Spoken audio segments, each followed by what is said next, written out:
গরমে অতিষ্ঠ হয়ে উঠেছে মানুষের জীবনযাত্রা। আবহাওয়া অফিস বলছে এখন যে গরম পড়ছে সেটি আরো দীর্ঘদিন থাকবে। যেহেতু এপ্রিল মাসকে বাংলাদেশের উষ্ণতম মাস বলা হয়, কারণ এই মাসে সূর্য সরাসরিভাবে তাপ দেয়। অন্যান্য বার এ সময়ে তীব্র গরমের পাশাপাশি বৃষ্টিবাদল হয়, কারণ মৌসুমি বায়ু আসে।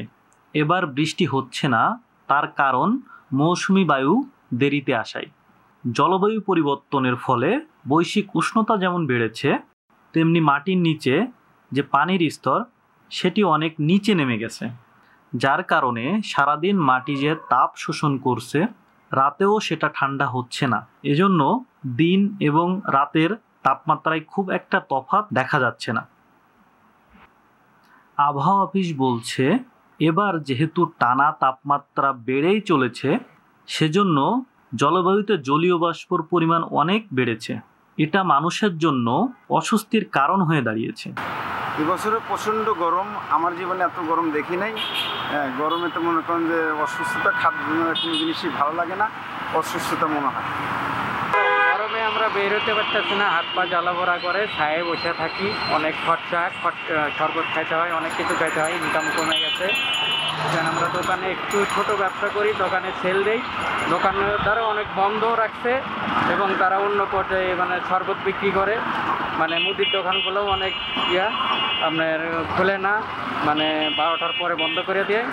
এই আর কি, আমরা অনেক কষ্টে আছি আর কি। গরমে ক্লান্ত হয়ে গেছি, মানে দ্রুতটা শরীরতে নাই। তারপরে প্যাসেঞ্জার পাইতেছি না, যাত্রী উঠে না, তাপমাত্রা বেশি। আবহাওয়াবিদরা বলছেন আমাদের হয়তো মে মাসের শেষ পর্যন্ত অপেক্ষা করতে হতে পারে ভারী বর্ষণের জন্য। গত বছর যেহেতু তারা বলেছিল সেটা উষ্ণতম বছর, কারণ 23 দিন পরে বৃষ্টির সম্ভাবনা তারা বলেছিল। এবার কিন্তু 23 দিনের বেশি সময় ধরে বৃষ্টি হচ্ছে না।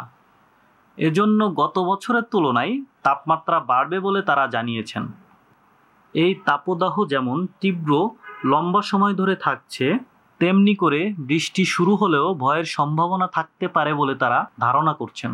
আবহাওয়াবিদরা জানাচ্ছেন সেটা একটানা ভারী বর্ষণের কারণ হতে পারে এবং যার ফলে বন্যা সৃষ্টি হতে পারে, যেমনটা দেখা গিয়েছে কিছুদিন আগে দুবাই শহরে।